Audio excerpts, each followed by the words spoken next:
cost of living is very high. What are the proposals? The proposals which are realistic, considering the budget and the resources we have. So that is what we want. Also, maybe forming the IPC for the future functions that we can negotiate. But when you start to talk about that server, it means the negotiation cannot move forward, because how do we go about it? So that's what I can say, is that let both parties use realistic, come up with realistic proposals and genuine concerns which can be addressed, and more specifically using the institutions which we have, because you can actually come up with an agreement, and that the court says it's not void, like the constitutional change which was proposed earlier. So okay, it's good to do that. So for you, you would be advocating for a constitutional change?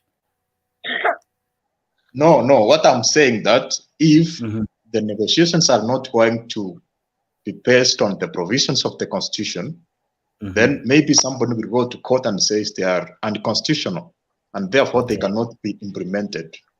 Therefore, the negotiation must use the institutions we have and the provisions we have as a country. Okay.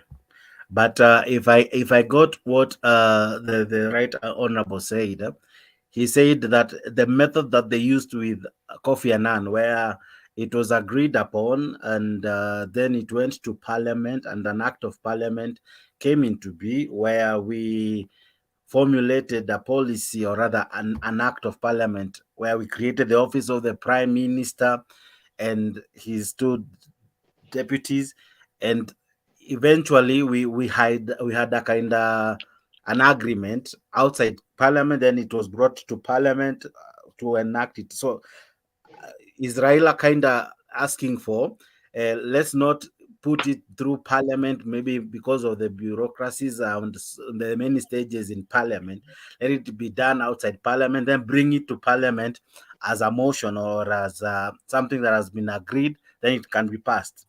Do you see that as a means to an end? It must be done through Parliament. Maybe what they can say is, because the two have the influence, Ruto and Raila have the influence, they can come up with something which maybe is not constitutional, but because they have the influence of the parliamentarians, and they can actually convince them to pass it.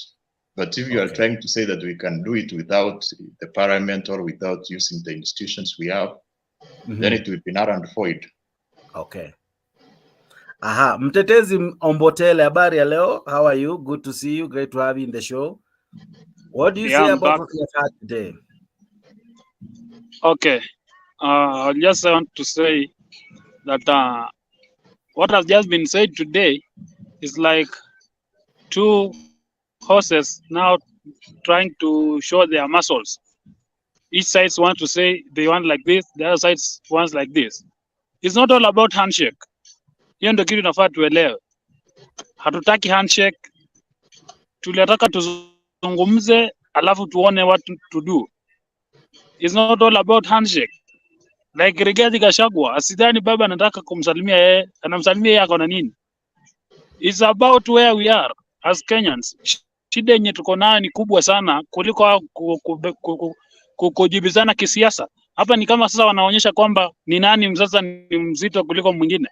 Sisi tunataka kuona wanakaa chini, wanajadiliana, wanakuja na maswala ambayo wamesikizana, venye wamesema ni jopo ya watu 14. Saba pande hii, saba pande nyingine. Wakae chini, wazungumze, wasikizane, tuone bei ya unga inashukishwa. So that tuone mama mboga anasaidika aje, mtu wa mafuta ya pikipiki anapunguziwa ama hapana. I think those are things to be discussed. Lakini tukianza kusema kwamba ni handshake, ni nusu mkate, those things haitatusaidia. So we are Kenyans. Let's emphasize on this. Yes. Mtetezi, kama ulimsikiza Raila Odinga, kinara wa Azimio alisema ya kuwa jopo hilo ambalo litaundwa, hata kama kuna hilo swala la cost of living, his words were that that one can be addressed through government initiatives, like the government tackling the cost of fuel, the cost of electricity, You know, so he Yes. was saying, if I heard him correctly,